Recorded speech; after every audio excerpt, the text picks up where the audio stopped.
বাসায় যদি আসলে একজন এক এক রকমের খাবার পছন্দ করে, তাহলে যে রান্না করে ওই মানুষটার আসলে খুবই কষ্ট হয়ে যায়। হ্যালো এভরিওয়ান, আসসালামু আলাইকুম। কেমন আছেন আপনারা সবাই? তো আজকে একটু সকাল সকাল ঘুম ভেঙে গিয়েছিল, তো ভাবলাম আজকে দুপুরের খাবারটা সকালেই রান্না করে ফেলবো।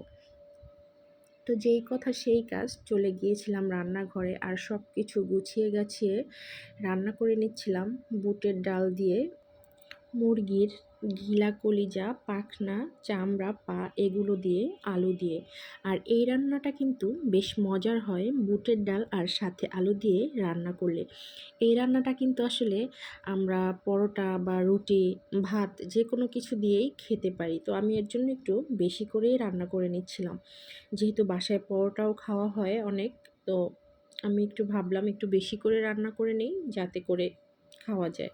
আর সাথে বসিয়ে দিচ্ছিলাম ভাত। তো এক চুলায় ভাত হচ্ছিল আর এক চুলায় তরকারি। তো রান্না করতে করতে আসলে আর একটা টেনশনও মাথায় চলে আসলো যে এই খাবারটা আসলে আমার হাজব্যান্ড খাবে না, তার জন্য অন্য কিছু রান্না করতে হবে।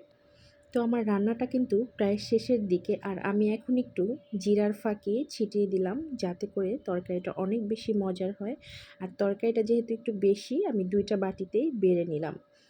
আরেকটা কথা চিন্তা করতেছিলাম, যেহেতু এই খাবারটা আমার হাসব্যান্ড খাবে না, তো তার জন্য আবার অন্য কিছু রান্না করতে হবে। এটাই আসলে মহিলাদের একটা টেনশন আসলে।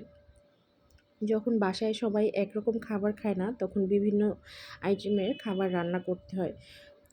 এটাই আসলে মহিলাদের একটা কষ্ট, যে আসলে অনেক সময় মন চাইলো না, আমি অনেক কিছু রান্না করব না, ভালো লাগতেছে না, যাতে করে একটা খাবার রান্না করলেই হয়ে যায়।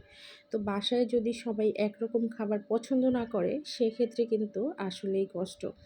তো আমার হাজব্যান্ড আসলে মুরগির মাংস খায় না, তো মুরগির মাংস, মুরগির হাড্ডি হাড্ডি চামড়া দিয়েও যদি কিছু রান্না করি সেটাও খাবে না, মুরগি দিয়ে কিছু রান্না করলে সেটাও খাবে না। আর রান্নাঘরে গেলে কিন্তু মেয়েদের সবসময় ফোকাস থাকে হাজব্যান্ডের দিকে আসলে, যে হাজব্যান্ড কি খাবার খাবে, ও কি রান্না করলে কি খেতে পছন্দ করবে। সবার ক্ষেত্রে হয় নাকি এটা আমি জানি না, তবে আমার ক্ষেত্রে এটা সবসময় হয় যে আসলে আমার হাজব্যান্ড কোন খাবারটা পছন্দ করবে, কোন খাবারটা রান্না করে সামনে দিলে সে খুব মজা করে খাবে। তো এই জিনিসগুলো আমার সবসময় আসলে মাথায় থাকে। তো ওর পছন্দের খাবারগুলো আমি সবসময় রান্না করার চেষ্টা করি। তবে তার কিন্তু কোনো প্যারা নাই। তার যেকোনো একটা পছন্দের খাবার রান্না করে দিলেই হলো। তার কোনো মানে প্যারা নাই যে এটা রান্না করো, এটা রান্না করো। এটা কখনোই সে করে না।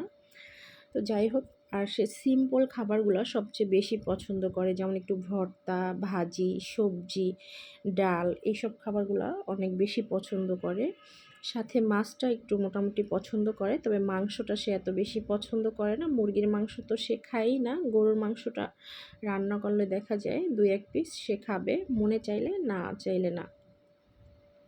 তো আর এইদিকে এই যে তার জন্য চিংড়ি মাছ ভুনা করে নিলাম। তারপরে এখানে ডাল চচ্চড়ি করে নেব একটু, মসুর ডাল, দেশি মসুর ডাল যেটা। তো আমি আসলে আমার হেল্পিং হ্যান্ডকে দিয়ে এই যে পেঁয়াজটা একটু বেশি করে কেটে ফ্রিজে রেখে দিই, ডিপ ফ্রিজে। অনেক সময় যখন আমার কাটতে ইচ্ছা না হয়, তখন আমি ওই ডিপ ফ্রিজ থেকে পেঁয়াজটা বের করেই রান্না করি। দেখেই বোঝা যাচ্ছে যে এটা ফ্রিজের পেঁয়াজ আর কি। তো যাই হোক, এইদিকে আমার রান্না বাড়া প্রায় শেষের দিকে। এই যে প্রিয় বন্ধুরা, রান্না করতে করতে কিন্তু অনেক গল্প করে ফেললাম।